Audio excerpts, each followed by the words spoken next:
Oke, Assalamualaikum warahmatullahi wabarakatuh. Selamat pagi, teman-teman semuanya.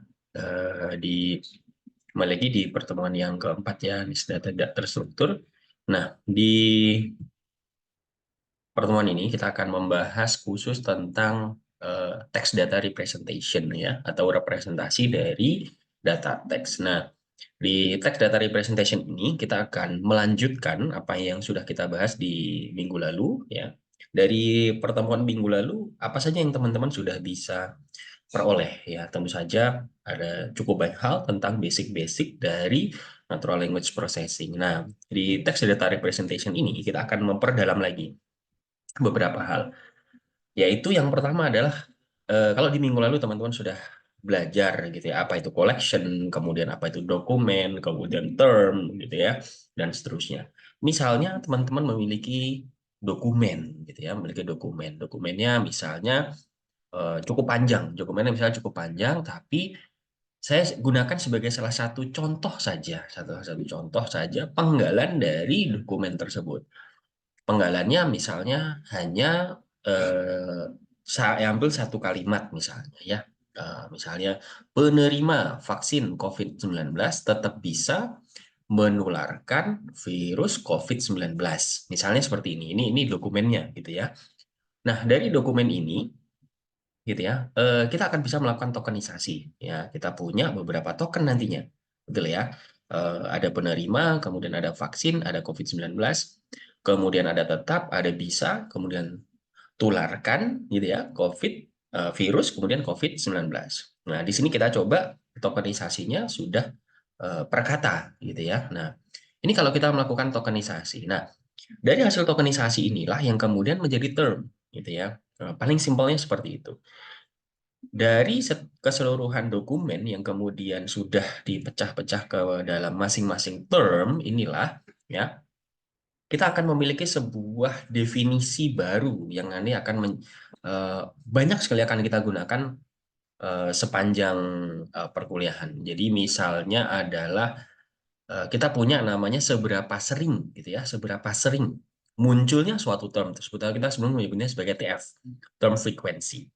Term frekuensi dari suatu term T itu pada sebuah dokumen, ya misalnya katakanlah sebuah dokumen D, ya, atau sering kita simpulkan sebagai TFTD. Nah, ini maknanya adalah berapa kali ya term T tadi muncul pada dokumen D, gitu ya. Jadi kalau misalnya kita memiliki tadi term misalnya COVID-19 ya berapa kali ya COVID-19 tadi itu muncul pada dokumen yang kita miliki. Nah, ini term frekuensi, eh, jumlah kemunculan dari term tersebut. Ini ketika kita membahas mengenai term frekuensi ini, nantinya ke depan akan sangat sering kita gunakan, gitu ya. Pertanyaannya adalah bagaimana cara kita menghitung kemunculan term tadi di dalam suatu dokumen, gitu ya. Apakah misalnya tadi teman-teman masih ingat bahwa COVID-19 itu muncul beberapa kali? Apakah cukup akan dihitung sekali saja, ya? Ataukah perlu dihitung semuanya? Ya, artinya, oh sudah pernah muncul nih. Term tersebut sudah pernah muncul di dalam dokumen. Ya, COVID-19 tadi muncul dua kali, tapi apakah cukup kita mengatakan bahwa oke, COVID-19 ya term ini sudah pernah muncul gitu ya sehingga kita tandai ataukah memang jumlahnya keseluruhan. Nah, tergantung dari teknik pencarian yang teman-teman lakukan gitu ya dari pada saat meretrieve information seperti apa ya metode atau algoritma yang diharapkan supaya tujuannya nanti bisa tercapai. Nah, di sini kita akan mempelajari ada 4 jenis. Ya, 4 jenis bagaimana kita menghitung term frequency. Yang pertama adalah binary term frequency, yang kedua adalah raw term frequency, kemudian ada normalized term frequency dan logarithmic term frequency. Nah, binary term frequency itu sederhana. Kenapa? Karena pada saat kita menghitung berapa kali kemunculan suatu term atau term frekuensinya di sebuah dokumen, kita hanya memperhatikan apakah suatu term itu ada atau tidak, ya, muncul atau tidak muncul. Nah, jika ada, maka diberi nilai 1. Jika tidak, maka diberi nilai 0. gitu ya. Jadi ya atau tidak, muncul atau tidak. Ini kalau kita menggunakan binary term frekuensi. Nah, contohnya seperti apa? Contohnya, kalau kita punya beberapa term gitu ya, eh, penerima, vaksin, ya. Nah, ini menjadi term frekuensi pertama. Vaksin term frekuensinya 1, COVID-19 term frekuensinya, walaupun dia muncul 2 kali, tapi kita hitung 1 saja, karena iya atau tidak. Tetap bisa tularkan dan virus masing-masing. Ya, masing-masing tetap kita hitung term frekuensinya 1 karena hanya 0 atau 1. Yang kedua adalah raw term frekuensi atau raw TF ya. Di sini berdasarkan berapa kemunculan suatu term di dalam dokumen. Nah, kalau misalnya seperti ini, coba kita perhatikan nih teman-teman ya. Kita tadi memiliki sebuah kumpulan term di dalam dokumen ya. Penerima vaksin COVID-19 tetap bisa tularkan virus COVID-19 misalnya. Penerima ini ada term pertama, term frekuensinya 1. Vaksin ya, term frekuensinya 1 juga. COVID-19 di sini term frekuensi tidak 1 tapi 2 ya, karena muncul 2 kali. Sedangkan tetap bisa tularkan dan virus maka term frekuensinya masing-masing adalah 1. Nah, apakah kemudian kedua term frekuensi tadi sudah menjawab pertanyaan kita, sudah menjawab tujuan penelitian kita, gitu ya, misalnya. Apakah dengan hanya ya atau tidak, ataukah memang harus dihitung masing-masing, apakah binary atau raw. Ada yang ketiga di mana ada nggak yang kemudian bisa berlaku secara general.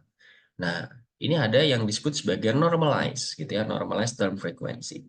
Di normalized term frequency ini, kita menggunakan perbandingan antara frekuensi sebuah term dalam suatu dokumen dengan frekuensi term di dalam keseluruhan dokumen, gitu ya. Jadi rumusnya sederhana ya, normalized term frequency ini rumusnya sama dengan nilai term frekuensi raw dibagi dengan frekuensi dari term di dalam keseluruhan dokumen, ya, FT. Oke, ilustrasinya bagaimana? Nanti kalau pada saat kita mau menghitung nilai yang normalize gitu ya. Contohnya misalnya gini. Kita punya tadi dokumen pertama, betul ya? Kita punya dokumen pertama, penerima vaksin COVID-19 tetap bisa menularkan virus COVID-19. Kita punya beberapa term di sana. Ada penerima vaksin COVID-19 tetap bisa tularkan virus COVID-19. Nah, tapi kita kalau di dalam normalize gitu ya, ada juga kita perlu mempertimbangkan bagaimana di dokumen-dokumen yang lain gitu ya. Misalnya dokumen yang kedua saya ambil contoh sampel saja. Dokumen kedua adalah berisi tentang mulai pertimbangkan gitu ya, vaksin COVID-19 booster dosis keempat. Nah, ini misal. Kalau kita pecah menjadi termnya, maka menjadi mulai dipertimbangkan, kemudian vaksin COVID-19, booster, dan dosis kemudian keempat. Komanya kemana? Tentu saja tidak muncul. Ya, pada saat tokenisasi tidak kita teruskan. Ya. Berikutnya adalah misalnya dokumen yang ketiga, sertifikat vaksin COVID-19 mulai bisa berlaku internasional. Di sini cukup mudah, ya cukup mudah. Tokenisasinya eh, berjalan dengan mulus. Sertifikat vaksin COVID-19 mulai bisa berlaku dan internasional. Ya, kita sudah mendapatkan semua term-termnya. Nah, dari ketiga dokumen ini, misalnya saya buat contohnya adalah 3 dokumen ini, bagaimana nih kita menghitung nilai normalize-nya, gitu ya, nilai normalize-nya. Nilai normalize-nya adalah dari dokumen pertama, ya, dokumen pertama kita lihat term pertama, misal term pertama adalah menerima tadi ya, frekuensinya ada berapa, gitu ya, frekuensinya ada berapa di keseluruhan dokumen, gitu ya, tidak hanya di dokumen pertama saja. Jadi term frekuensinya ada 1. Berikutnya vaksin. Nah, vaksin muncul berapa kali nih? Kalau di sini kita lihat vaksin muncul 3 kali. Tidak hanya di dokumen pertama, tapi juga di dokumen yang kedua dan ketiga. Ya. Kemudian COVID-19. COVID-19 di keseluruhan dokumen muncul sebanyak 4 kali. Atau frekuensinya di sini adalah 4. tetap misalnya. Nah, bentar. Tetap, kemudian bisa, tularkan, virus, mulai, gitu ya, dan seterusnya, kita akan menghitungnya seperti itu. Ya. Artinya, kita hitung pada keseluruhan dokumen, gitu ya, keseluruhan dokumen. Sehingga kita bisa memperoleh frekuensinya dari masing-masing. Kemudian bagaimana kita menghitung normalize-nya? Nah, pada saat kita menghitung normalize-nya, teman-teman semuanya, dari keseluruhan term ini, ya, keseluruhan term ini, kita sudah punya tadi masing-masing frekuensinya yang kita hitung dari keseluruhan dokumen, ya. Sekarang kita hitung normalize-nya, yaitu nilai dari row, gitu ya. Kalau kita hitung satu per satu, gitu ya, hanya per masing-masing dokumen dibagi dengan frekuensi pada dokumen keseluruhan, gitu ya. Term frekuensi pertama berarti normalize-nya adalah di dokumen ini, ya, dokumen ini muncul satu kali, keseluruhan dokumen muncul juga satu kali, berarti term frekuensinya atau normalize-nya adalah satu dibagi satu atau satu. Vaksin di dokumen ini row-nya muncul satu kali, tapi keseluruhan dokumen muncul tiga kali, maka term frekuensinya adalah 1/3. Ya. COVID-19 2/4. Ya, seperti itu. Nah, ini yang bisa kita lakukan untuk keseluruhannya. Nah, sehingga di sini teman-teman kemudian bisa melihat bahwa ketika kita memiliki dokumen yang sangat banyak, ya tentu saja pada saat kita menggunakan text preprocessing, nggak mungkin kita hanya akan mengandalkan pada satu dokumen. Kita mungkin akan memiliki jutaan atau miliaran dokumen. Sehingga dengan menggunakan normalize-nya, normalize term frekuensi ini, kita memperoleh hasil yang lebih representatif pada keseluruhan dokumen yang kita miliki. Nah, kemudian yang terakhir adalah logaritmik, ya. Di logaritmik ini bagaimana kita menghitung term frekuensi secara logaritmik. Tujuannya. Kenapa tadi sudah ada normalize kok masih diperlukan lagi? Ya, masih diperlukan lagi ada term frekuensi yang lain, gitu ya. Kalau tadi menggunakan binary, maka tujuan penelitiannya sederhana, yaitu hanya mengetahui ada atau tidak, gitu ya. Seperti apa nih biasanya yang teman-teman lakukan? Misalnya teman-teman melakukan pencarian, pencarian misalnya ke suatu perpustakaan. Di suatu perpustakaan ada mesin pencari di sana.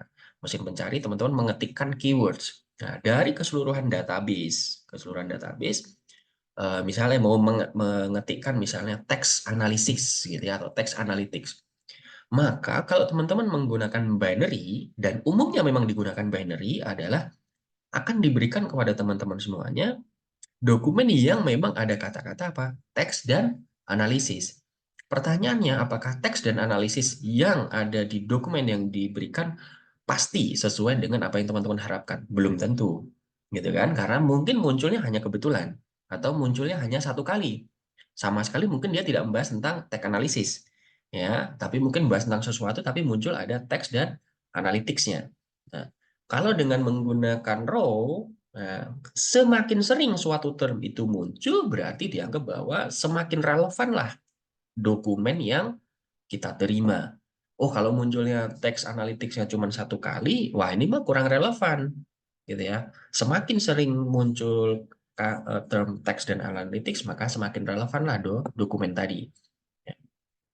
Tapi ini pun juga masih kurang, gitu ya. Tadi kalau kita menggunakan raw term frekuensi. Kenapa? Kita tidak mempertimbangkan secara relatif terhadap keseluruhan dokumen yang lain. Maka kita menggunakan normalize-nya, kan gitu ya. Tapi ada kelemahan juga di normalize-nya, yaitu apa?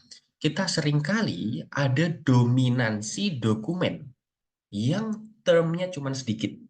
Nah, sehingga nanti akan didominasi oleh dokumen-dokumen yang memang keseluruhan kalimatnya, keseluruhan katanya sangat banyak, ya, sehingga nanti tidak memberikan kesempatan gitu ya kepada dokumen yang memang teksnya hanya sedikit. Nah, untuk menghindari dominasi dari dokumen yang mengandung sedikit term di dalam query, gitu ya, karena wah ini dokumennya cuma pendek nih, tapi hitungannya sama di dalam normalize, sehingga dia mendominasi. Nah, untuk ini kita buat teknik yang baru namanya logaritmik. Di logaritmik ini kita menghindari dominasi dari dokumen yang memiliki sedikit term, tapi memiliki frekuensi yang tinggi. Nah, caranya adalah dengan menggunakan rumus logaritma logaritma 1 ditambah term frekuensi yang dihitung secara raw, gitu ya. Nah, ketika seperti ini, seperti apa nih? Coba kita kita perhatikan ya, teman-teman semua. Kita memiliki teks seperti ini tadi, ya, term frekuensinya penerima vaksin COVID-19 tetap bisa tularkan virus COVID-19. Kita hitung nih, 1 plus log dari 1. Ya, 1. Vaksin, 1 plus log 1. Karena hanya muncul 1 kali, gitu ya.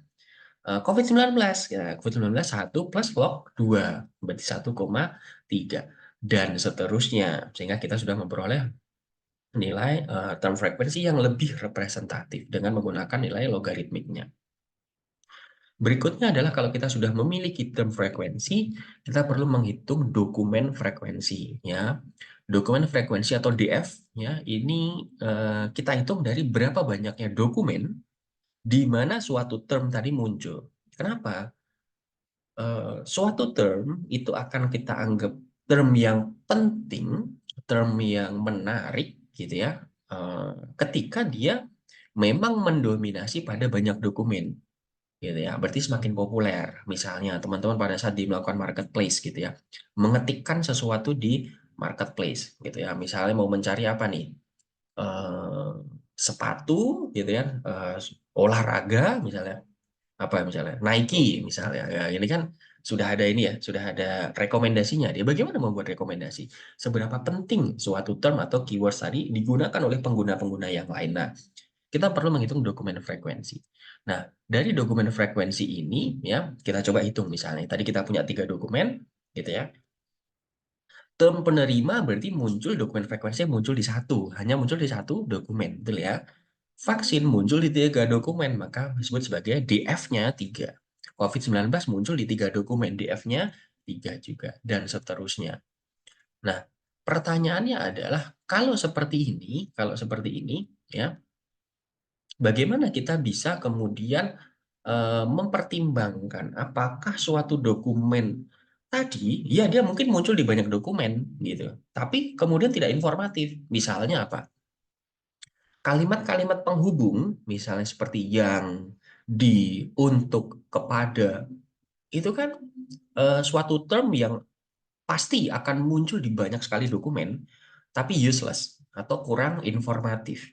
Ya, kita berharap memperoleh term yang memang muncul di banyak dokumen sekaligus informatif, sehingga dokumen frekuensi saja tidak cukup. Nah, maka kita akan menggunakan teknik lain yang disebut sebagai inverse dokumen frekuensi. Inverse dokumen frekuensi ini memang dirancang untuk menentukan seberapa informatif, ya, suatu term tadi pada keseluruhan dokumen. Caranya adalah kita melakukan log dari keseluruhan dokumen dibagi dengan nilai dokumen frekuensinya. Nah, boleh juga nanti 1 plus log, 1 plus N dibagi 1 plus DF dari suatu term tersebut. Contohnya, ini kalau kita hitung kembali dari keseluruhan dokumen ini, 1, 2, dan 3, maka inverse dokumen frekuensinya bisa kita hitung nilai lognya. Nah, sehingga di sini eh, kita memperoleh informasi yang lebih informatif, gitu ya. Sama nih, seperti misalnya kalau seperti ini penerima maka nilainya adalah 0,48, vaksin 0, COVID 0 juga, gitu ya. Ya, tetap 0,448, ya. Nah, teman-teman semuanya, nah, semakin besar nilai suatu TF, term frekuensi, maka semakin sering suatu term tadi muncul. Nah, tapi masalahnya adalah TF saja nggak cukup, ya. Yang lebih utama adalah IDF-nya, yaitu inverse document frequency, di mana semakin informatif suatu term untuk membedakan dengan antara dokumen satu dengan dokumen yang lain. Nah, ini yang menjadi kata kuncinya. Nah, dari sini kemudian akan muncul teknik yang pertama, bagaimana merepresentasikan teks ke dalam angka, yaitu dengan melakukan pembobotan. Ya, pembobotan term dengan TF IDF ini, term frekuensi, inverse document frequency, adalah kita memberikan bobot pada semua term pada koleksi sebuah dokumen dengan mengkombinasikan nilai dari TF dan IDF-nya. Ya, rumusnya sederhana, kita hanya mengkalikan saja. Nah, bobotnya bagaimana prinsipnya? Bobot dengan nilai TF-IDF akan bernilai paling besar ketika suatu term itu sering muncul hanya pada sebagian kecil dokumen. Artinya apa? Dia mampu menjadi term yang membedakan dokumen itu dengan dokumen yang lain, gitu ya. Kalau misalnya tadi teman-teman mau mencari di perpustakaan gitu ya, mau mencari tentang teks analytics, kan teman-teman berharapnya adalah saya mendapatkan sebuah dokumen yang memang spesifik membahas tentang teks analytics kan gitu ya. Padahal mungkin teks analytics juga muncul di banyak dokumen yang lain. Tapi yang di dokumen A itu dia lebih informatif dan lebih relevan kan itu ya. Kata kunci di mana kita melakukan memperoleh dokumen yang paling relevan ya. Sehingga dengan menggunakan bobot FIDF ini nilainya akan paling besar ketika T itu muncul hanya pada sebagian kecil dokumen. Artinya unik gitu ya. Unik menjadi term pembeda dari suatu dokumen gitu ya. Lalu juga, nilainya akan semakin kecil jika suatu term jarang muncul pada suatu dokumen, tapi sering muncul di suatu di banyak dokumen. Artinya lebih sedikit relevansinya terhadap dokumen tersebut, gitu ya. Nah, kemudian bobotnya paling kecil ketika termnya muncul di semua dokumen. Artinya keywords tersebut atau term tersebut tidak bisa menjadi pembeda, ya. Contohnya apa? Yang, untuk, kepada, gitu kan. Ya, kemudian siapa, dari mana, kemana, dan seterusnya. Itu kan term yang eh, sebenarnya munculnya cuma sedikit, gitu ya, tapi muncul di hampir semua dokumen. Nah, sehingga apa? Tidak kita anggap sebagai informatif, tidak bisa menunjukkan seberapa relevan suatu dokumen tersebut terhadap apa yang kita cari. Nah, sederhana tapi menjadi penting, gitu ya. Nah, eh, teman-teman semuanya, kalau kita menggabungkan ya pembobotan TF-IDF ini tadi, maka kita kemudian bisa menentukan seberapa besar bobot dari suatu term terhadap keseluruhan koleksi dokumen yang kita miliki. Misalnya sekarang kita memiliki, kalau saya mau mencari keywords nih, penerima gitu ya, maka bobotnya berapa? Nah, kita hitung TF-nya berapa, IDF-nya berapa, kita kalikan. Dapat 0,48 dan seterusnya gitu ya. Nah, semakin besar maka semakin informatif gitu ya. Suatu term tadi semakin mungkin akan nilainya relevan dengan apa yang kita cari.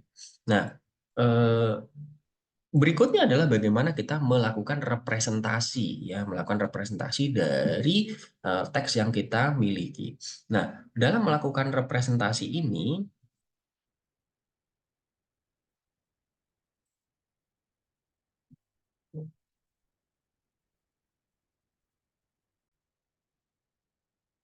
dalam mengubah menjadi representasi seberapa mirip suatu teks dengan teks yang lain dan nilainya, maka kita akan menggunakan vector space model. Di sini, setiap objek teks akan kita representasikan dalam suatu vektor yang terdiri dari term tadi berdimensi spasial. Contohnya adalah kita akan buat matriks term dokumen dan term query matriks. Nah, seperti apa mekanismenya? Ya,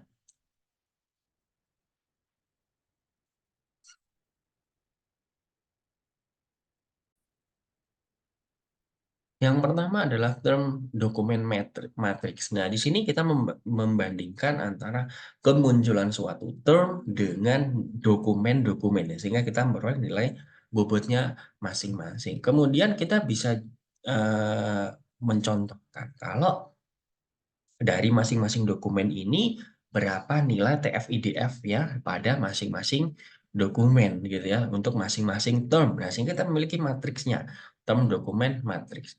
Berikutnya adalah kita akan membandingkan dengan term query. Term query itu artinya query itu adalah pencarian kita, query gitu ya. Kalau tadi di term dokumen adalah kondisi yang nyata dari dokumen tersebut. Ini term query. Kita bandingkan juga antara term yang kita miliki dengan query atau keywords-keywords yang kita gunakan ya. Nah, ini kita membandingkan. Nah, contohnya nih teman-teman semuanya, saya punya dokumen sebanyak ini, 3, gitu kan, panjang misalnya. Nah, saya mau melakukan pencarian dengan query atau keywords virus COVID-19, gitu ya. Nah, ini query-nya, ini keseluruhan dokumennya. Nah, kalau misalnya seperti ini ya, kita akan mengukur kemiripan teks. Nah, paling mirip dengan yang mana nih? Kita mengukur seberapa dekat kemiripan antara dua objek teks.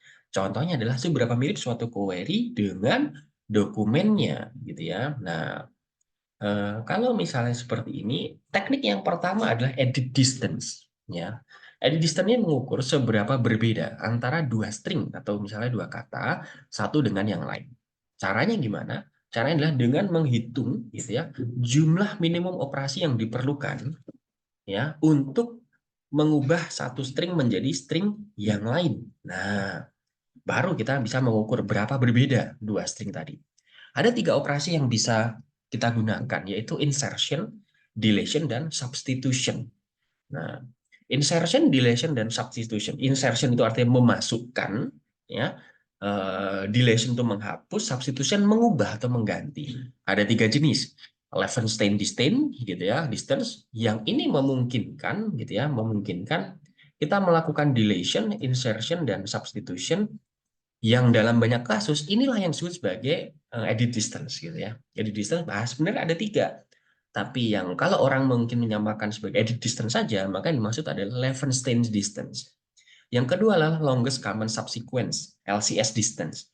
Ini hanya bisa insertion dan deletion, tapi tidak boleh substitution, tidak boleh mengganti. Hamming distance itu yang ketiga, hanya memungkinkan kita melakukan substitusi, sehingga hanya bisa kita lakukan pada string yang berukuran sama. Ya, nah kita berikan contohnya nih teman-teman semuanya. Kalau saya ingin mengukur seberapa mirip antara kata kitten dan sitten, gitu ya, di Levenshtein, jaraknya berapa nih? Seberapa mirip antara kitten sama sitten? Satu. Kenapa? Karena K-nya bisa kita substitusi dengan S. Karena berarti jaraknya satu. Karena hanya melakukan substitution. Yang kedua, kalau kitten dengan sitin, gitu. Nah, apa namanya, jaraknya ada dua. Nah, ini karena ada satu yang pertama K dengan diubah dengan S, E dengan I. Nah, kemudian kitten dengan sitting.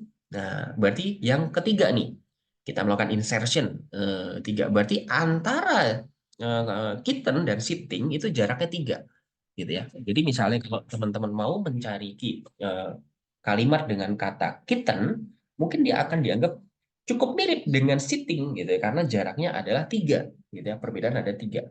Kalau dengan menggunakan edit distance yang berupa Levenshtein distance. Tapi kalau kita menggunakan longest common subsequent atau LCS distance, maka karena di LCS ini tidak bisa melakukan substitution, maka kita yang lakukan hanyalah delete dan insert. Pertama, dari kitten ke sitting diperlukan berapa operasi? Pertama adalah delete dulu K-nya, ya, kemudian insert S di awal, ya, kemudian delete E, kemudian insert I, ya, karena untuk ini substitusi, ya kan? Yang terakhir adalah baru kita insert G-nya. Berarti kalau dengan menggunakan Levenshtein distance, kitten dan sitting itu jaraknya 3, kalau dengan menggunakan LCS jaraknya 5. Nah, terakhir adalah Hamming distance. Di Hamming distance kita hanya bisa menggunakan pada yang ukurannya sama. Karena hanya bisa substitution. Misalnya A, B, C, D, E, F, G ke B, C, D, E, F, G, H, gitu ya. Kita lihat dari ukuran posisinya, gitu kan. Apakah A sama nggak dengan B? Oh, tidak. No. Apakah B sama dengan C? Oh, no. Tidak. Apakah C sama dengan D? Oh, no. Karena A, B, C, D, E, F, G dengan B, C, D, E, F, G, H. Misalnya. Hamming distance-nya berapa? Oh, semuanya nggak sama. Hamming distance-nya 7. Karena nggak sama semua. Nah, teman-teman bisa lihat nih. Kalau kitten sama sitting bisa nggak? Nggak bisa. Kenapa? Karena ukurannya berbeda. Nah, contoh lain gitu ya, kalau kita tadi menghitung A, B, C, D, E, F, G dengan B, C, D, E, F, G, H, kalau dengan menggunakan Levenshtein distance, maka cukup mudah nih ya. Pertama delete A-nya dulu, kemudian kita add H yang terakhir, insert H yang terakhir gitu ya. Levenshtein distance-nya berapa? Cuman 2. Bandingan dengan kalau Hamming distance, jaraknya berapa? 7. Jadi kemiripan antara suatu teks dengan teks yang lain gitu ya. Itu tergantung dari kita menggunakan teknik apa. Ya, misalnya teman-teman mau mencari Superman gitu ya, yang keluar Superboy misalnya. Nah, tergantung nih apa namanya kita menggunakan eh, kemiripan teksnya menggunakan metode apa. Nah, ada teknik yang lain disebut sebagai Jacquard similarity, mengukur kemiripan dari dua himpunan atau set. Di sini kita menghitungnya sebenarnya adalah ketidakmiripan atau dissimilarity dengan menguraikan dari Jacquard similarity dari satu. A irisan B dikurangi dengan A union B dikurangi dengan A irisan B dibagi dengan A union B. Nah, ini prinsipnya. Jadi kalau kita menggunakan Jacquard similarity pada prinsipnya hanya menghitung gitu ya, yang beririsan dibagi dengan gabungan atau union keseluruhannya dikurangi dengan eh, apa namanya irisannya ya, Jacquard distance. Bisa juga kita kadang menghitung dengan menggunakan Euclidean distance. Euclidean distance ini menggunakan koordinat Cartesius. Ini saya rasa teman-teman sudah sangat paham dengan menggunakan teorema Pythagoras. Ya, ini kalau teksnya tadi sudah dalam bentuk angka, sudah kita bentuk dalam vector space model Euclidean distance. Nah, kalau bisa juga kita menentukan seberapa mirip dua objek dengan mengukur antara sudut kosinus antara dua vektor yang kita proyeksikan di dalam ruang multidimensi. Ini cosine similarity. Nah, rumusnya sederhana, kita hanya tinggal menghitung rumus kosinus dari dua dokumen atau dua teks. Misalnya teks key itu adalah query yang kita miliki, D itu adalah dokumen yang kita cari, seberapa mirip. Nah, setelah kita konversi menjadi matriks tadi ya teman-teman semuanya, kita tinggal menghitung nilai kosinusnya. Maka kita bisa mengukur seberapa mirip antara dokumen yang kita cari tadi dengan keywords yang kita miliki ya dengan menggunakan dot product.